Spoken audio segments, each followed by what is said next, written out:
Good morning, St. Francis, and good morning, people of God. It is Wednesday, the first day of the month of October 2025. It is Wednesday of the 26th week of the year, the 26th week in Ordinary Time. And on this week of great saints, because we have a lot of people to celebrate this week, we now celebrate Saint Therese of Lisieux, the little flower, the one who, in her young life as a Carmelite sister, tried to get the sisters to be able to understand the wonder and beauty of a relationship with God. And even though her life was cut short by her own illnesses and things like that, she was able to kind of show the world what it meant, to be united to Christ. Again, in his suffering and death and resurrection, to be able to find hope, particularly in the midst of those difficulties that we experience in life, and know that God journeys with us, through it all. So, remembering Carmelites today, remembering Carmelite sisters today, as we remember Saint Therese of Lisieux. The readings for today, we move now to the book of the prophet Nehemiah. So we were in the Minor Prophets. Now we kind of go back to a historical book. Again, Nehemiah is kind of a prophet. He's more a priest. In one way, is generally the book of Nehemiah.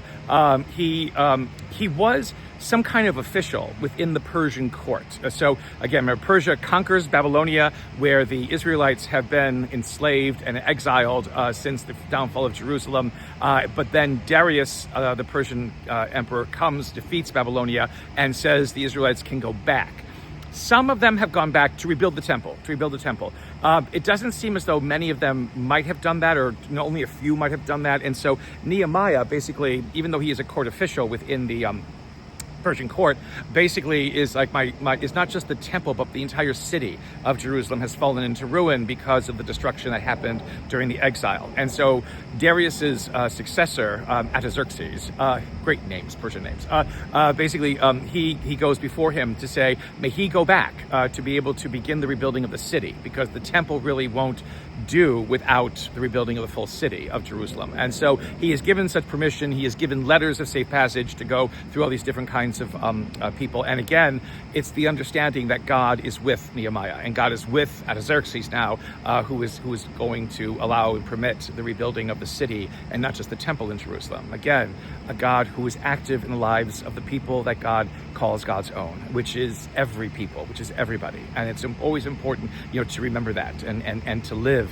with that understanding, with that truth, in our lives.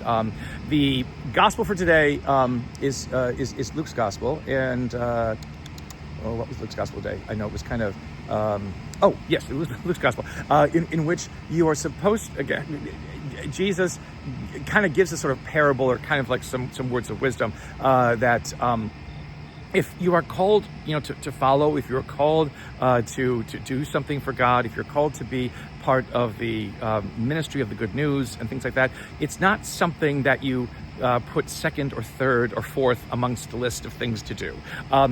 If proclaiming the kingdom of God is not the most important thing in your life somehow, some way, then basically, again, the terrible thing, are you fit for the kingdom of God? Which is, again, a harsh thing to say, in many ways. But Jesus is trying to stress the understanding that this isn't to be taken lightly. This is not one pursuit among others in our very busy and complicated lives. Somehow, somewhere, the fact that we are believers, the fact that we are people who trust in something more than just ourselves, or human contraptions, or human structures, or human ideas, or whatever it is, means that we must act, in that way. That doesn't allow us, especially to fall into despair and hopelessness when things do not seem to be going according to plan, and when things do not seem to be doing what we think they should be doing. Those do that who, again, do not put the kingdom of God first. And it's even worse if they give lip service to the kingdom of God, if they give lip service to the gospel, but don't do anything, again, to demonstrate the power of the gospel. It's one thing to do our prayers, to make our devotions and whatever, and everything else like that. It is another thing to become the embodiment of the power of what those prayers and devotions mean in our lives, of what this good news means in our lives. And Jesus is basically saying today, again, if you take your hand from the plow and look back to what it is that you've done before, again, it's not going to work. It's not going to work. You need to be a person who commits themselves, him or herself, to what it means to be a believer in this world, somehow, some way. Doesn't mean you ever become priests and nuns, God forbid. We do not want that, But how do we live our lives always as people of good news, of people who trust in God's power, of people who trust that God cares for us to lead us into wonder and glory.